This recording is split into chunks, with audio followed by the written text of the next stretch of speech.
Bonjour mes chers amis. Pour nourrir notre foi, la lecture de ce dimanche nous invite à cette occasion à réfléchir à nos responsabilités et à la nature des relations qui nous guident avec les autres, particulièrement en cette période de rentrée où bon nombre d'activités scolaires et professionnelles vont reprendre. Bien-aimés du Seigneur, tout baptisé est prophète et donc guetteur, nous apprend la première lecture. Tout baptisé devra donc répondre de la vie de son frère. Et pour bien comprendre ce message, nous devons nous rappeler que nous sommes tous frères et sœurs en Christ, car Dieu veut sauver tous les hommes et femmes en les ramenant à lui tous ses enfants dispersés.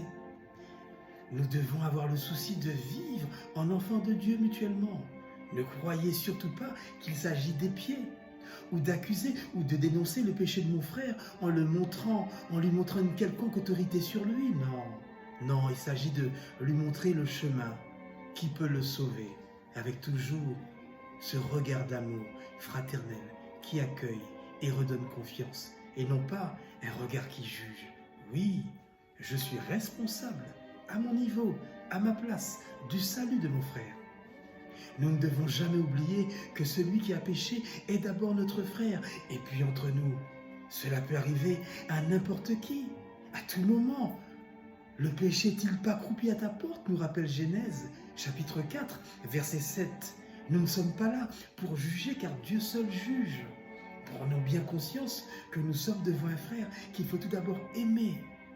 Un malade qu'il faut soigner, guérir, car le Christ est venu chercher et sauver ceux qui étaient perdus, nous rappelle Saint Luc, chapitre 19, verset 10. Mes frères et sœurs, en Christ, le frère, si le frère se met en dehors volontairement de la communauté, nous devons tout entreprendre pour le ramener à l'Église. Un peu à la manière de Jésus qui ramène la brebis perdue. Je vous invite à lire Saint Luc, chapitre 15, versets 3 à 7.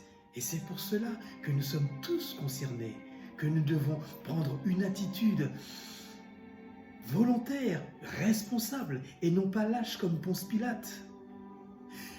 Nous sommes tous mutuellement gardiens les uns des autres, nous rappelle la Genèse, chapitre 4, verset 9. Car un jour, je pense que Dieu, au terme de notre vie, nous posera la question, mais qu'as-tu fait de ton frère? Une communauté où chacun ne s'occupe que de ses affaires, chacun ne s'occupe que de soi. De ces petites affaires est une église morte, où le Christ n'est plus présent dans l'assemblée.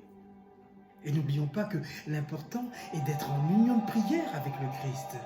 Lorsque nous sommes au moins deux à prier, Jésus nous rejoint au plus profond de notre cœur et nous imprègne de son amour. Et c'est ainsi que nous pourrons réparer ce qui est cassé. L'amour est le premier critère, n'oublions pas, de discernement d'une conscience chrétienne, éclairée par la croix du Christ. Mais surtout, n'oublions jamais que pour gagner tous ses frères, Jésus n'a pas hésité à se donner jusqu'au bout, jusqu'à la mort sur la croix. Et une mort sur la croix nous rappelle l'Évangile. Mais aujourd'hui, demeurons et demandons au Seigneur de ne pas fermer notre cœur, mais d'écouter la voix du Seigneur. Amen et bon dimanche. C'était